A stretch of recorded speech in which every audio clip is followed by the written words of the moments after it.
Telangana express updates చూద్దాం.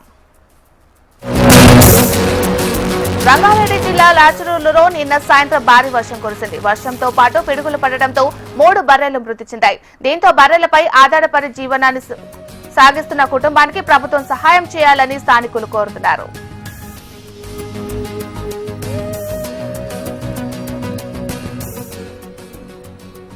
Operation Sindoor విజయవంతం కావడంతో సైనికులకు మద్దతుగా మహబూబ్ నగర్ జిల్లాలో తిరంగ ర్యాలీ నిర్వహించారు. స్టేడియం గ్రౌండ్ నుంచి క్లాక్ టవర్ చౌరస్తా వరకు ర్యాలీ చేపట్టారు.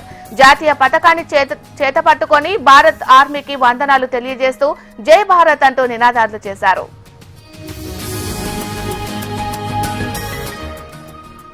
ములుగు జిల్లా జగ్గన్నపేటలో మంత్రి సీతక్క పర్యటించారు. ఇందిరమ్మ ఇళ్ల నిర్మాణానికి ఆమె భూమి పూజ చేశారు.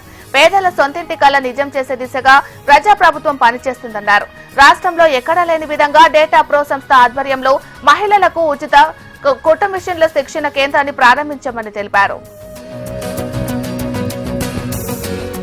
హుజూర్ నగర్ నియోజకవర్గం బెట్టెతండ జూన్ 17లో ఎత్తిపోతల పథకాన్ని నిర్మాణాలను ఉత్తమ్ కుమార్ రెడ్డి పరిశీలించారు. నిన్న ఉన్న ప్రతి చోట ఎత్తిపోతల పథకాన్ని నిర్మించి ఆయకట్టు నిర్మాణానికి కృషి చేస్తామన్నారు.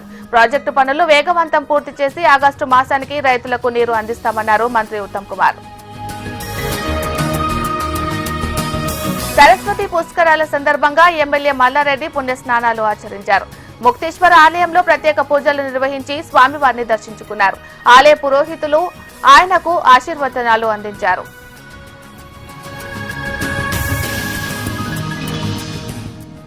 మేడ్చల్ జిల్లా జవహర్ నగర్ లోని ముత్తుస్వామి కాలనీలో నివాసముంటున్న మహిళ ఆత్మహత్యకు పాల్పడింది.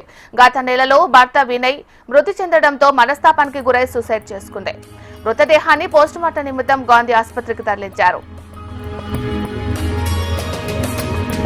రాజరాజేశ్వరి స్వామివారి ఆలయానికి భక్తులు పోటెత్తారు. వేసవి సెలవులు కావడంతో రాజన్నను దర్శించుకునేందుకు వేలాది మంది భక్తులు తరలివచ్చారు.